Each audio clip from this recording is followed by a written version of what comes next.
Hi, today I'm going to teach you how to make homemade tack launchers. The things you're going to need is scissors of some sort. I'm just using these.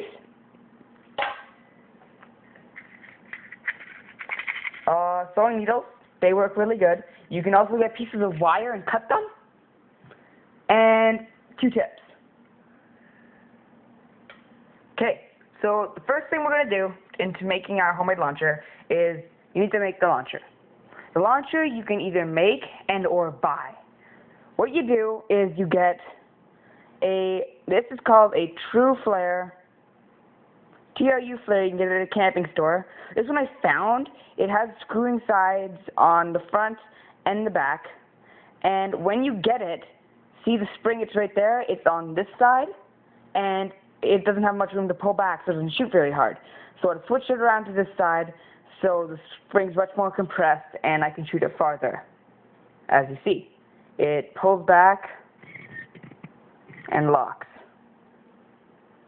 Now, what we're going to need to do, and you can also use if you want to just make a blow dart out of these tacks, you can just get a pen and take the insides apart. So, yes, now we're just going to learn how to make the darts. But you can also just get your own metal too by just getting a piece of metal, putting a spring in it, welding or JB welding a piece of metal to the top, this part, and cutting a hinge in, a place for it to rest. Okay, now let's make the darts. Okay, so what we're going to do is you're going to get a Q-tip. You're going to cut it in half like this. See? The back, the fuzzy part of the back starts to get frizzy, like the older ones. But we want it new, looking like this. So what you do is you twist it up. Your fingers have enough sweat and oils on them to get it good looking. You get a needle, one of the sewing needles. I meant to mention, you want to use the smallest size that's about 2 inches long or 1.5 inch long. And you get it. See if you can see on the camera. I don't think you can. There's a hole right here. On some Q-tips it's too small or too big, so it's too tight or too loose. So you want to get one right in the middle, and then you get it and try to stick it in. This one's a little loose, but it should work. And you just put it a bit past that. And that is how you make one of these homemade darts. Now, I usually color code them. As you can see, this one's red, so I can tell which ones shoot the best and mark them down. You know, see how they're made, how good they work. So let's see how a new one shoots.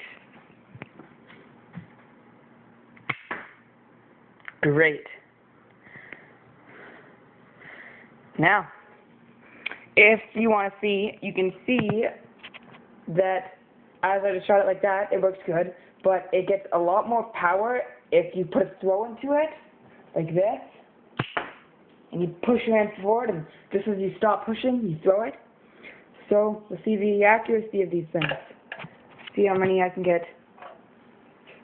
It's usually, if you have 6, 5 out of 6, 4 out of 5 go in. Like sometimes, if you don't release quick enough, they don't work. If your finger gets in the way of the launch area. But usually, all of them go in. The occasional one that doesn't go in, that's just because it hits it on a weird angle. But usually, they go in quite nice. See that?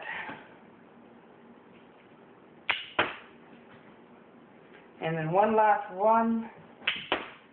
Great. This one is probably my best one I have. This one and a few others shoots really nice. If you push it really nimbly and quickly, you can get them all really close together.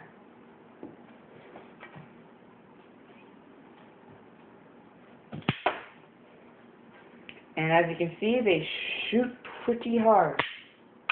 Oh, sometimes I miss. And that is how you make a launcher. They go pretty good in. Poison on them if you want and kill people. But don't suggest doing that.